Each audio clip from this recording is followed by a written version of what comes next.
Science built America's power, from the lightning rod to the atom bomb to landing on the moon. Here's the question. In a time of pandemics, AI, and climate change, how do we make American science better? To find out, we asked 3 people who study science itself. To understand where American science is going, we have to understand its eras and the pivot that changed everything. The first era of American science, I would say, really stretches from the founding of the country all the way through the late 1800s.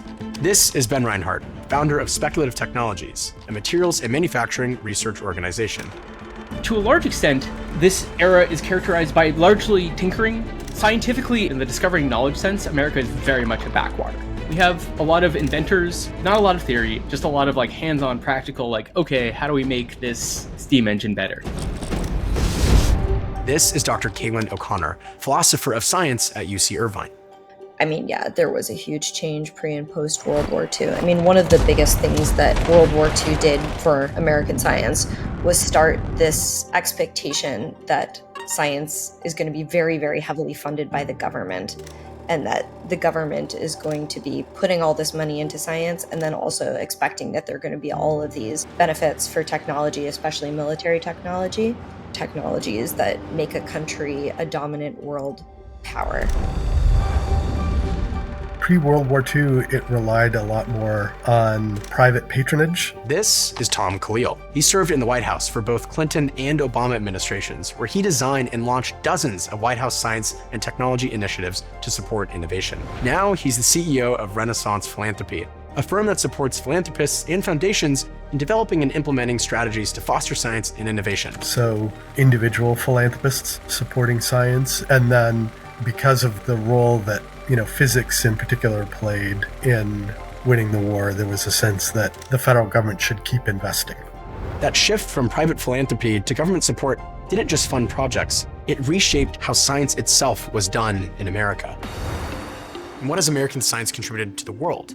Well, let's take a look in the textbooks. Benjamin Franklin and electricity, Thomas Edison and the light bulb, Vannevar Bush and the development of modern computing and information technology. This was written about Benjamin Franklin's famous kite and key experiment when he was experimenting with electricity.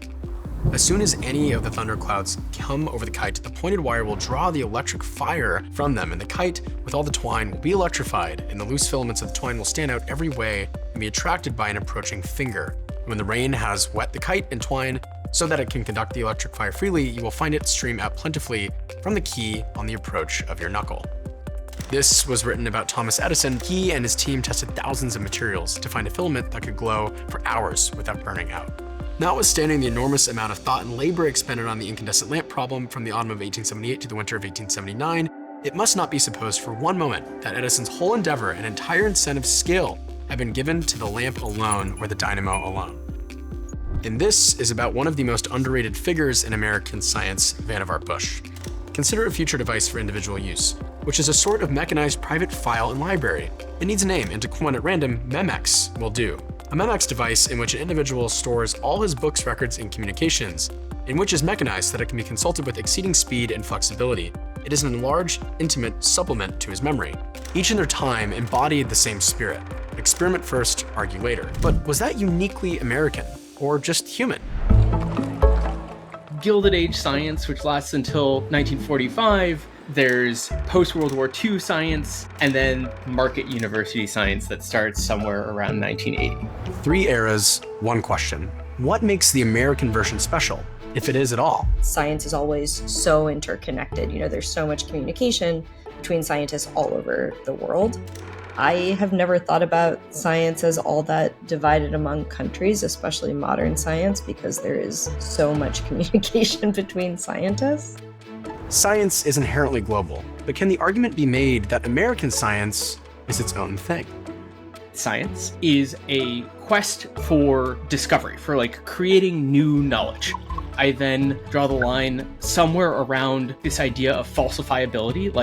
At the end of the day, can you be wrong? Our culture has hustle. Americans have hustle. People come to America to do science because of the freedoms we afford to scientists. No regime can dictate what you can or can't study. No mandate that every discovery serves the state or the military. It's one of the few places where science can flourish for its own sake. But that may be changing. There are proposed deep cuts to our core science agencies. So the US is making it more difficult for smart people from around the world who want to come to our universities and then stay here to be able to do that. I mean, I think that is our superpower. When you have a system that's predicated on a really high rate of growth, that all of a sudden runs into steady funding levels for science, it becomes hyper competitive. To a large extent, that system also was predicated on the existence of corporate research labs, which have now been gutted. Anything that I would call like pre-commercial, we expect universities to do, basically. And then everything early and post-commercial, we expect academics to do. To a large extent, that's it. Professors don't spend most of their time doing science. They spend most of their time managing grad students and writing grants and serving on committees and teaching, and really don't get to do very much science. And if professors don't get to do science, then who does? Funding and access to global talent are vital for American science. When those two elements become unavailable, the entire ecosystem of doing science in America has to adapt in some way. American science has always advanced because of builders who dared to imagine more. And the sponsor of this video, E1 Ventures, is carrying that spirit forward today. They partner with founders working at the edge of what's possible in areas like energy, AI, and robotics. Their mission is simple: champion innovation that isn't just about progress, but also purpose. If you're building something bold and looking for investors dedicated to backing your vision and journey, reach out to E1 today. With that in mind, let's return to the story of how American science has shaped the world and how it's falling short today. Wealthy Italian families supported the Italian Renaissance by backing Michelangelo and Da Vinci. Today's philanthropists could be supporting a 21st century Renaissance.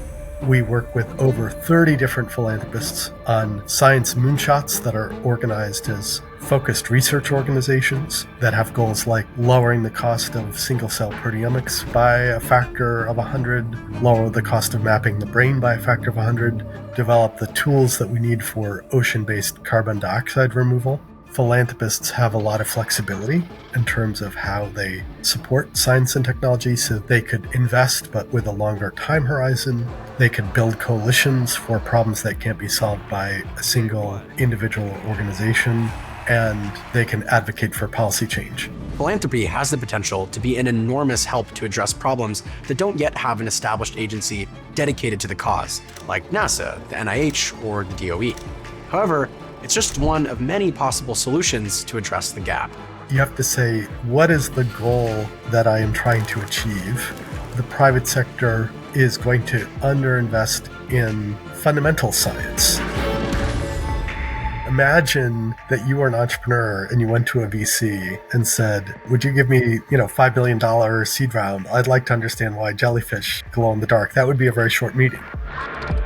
If you held up the iPhone and you said, where did the advanced transistor design come from? Where did GPS come from? Where did TCP/IP come from? All those came from government-funded research, and then entrepreneurs and designers then took all the building blocks and turned it into a world-class product. My big hypothesis is that there is no one silver bullet.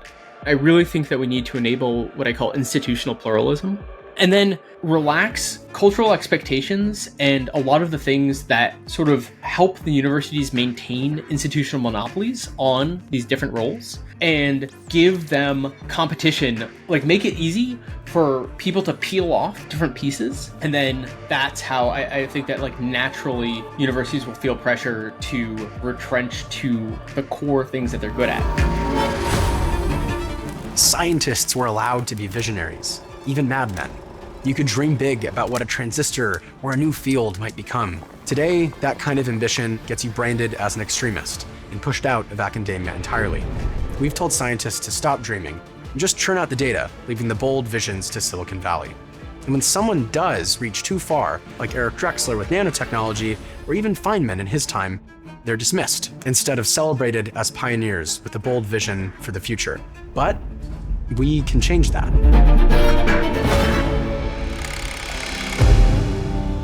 I tend to be kind of a science optimist. I think for the most part, American science has been going quite well. People are coming from all around the world to be educated in the US, to work in scientific labs. Science has been self-correcting.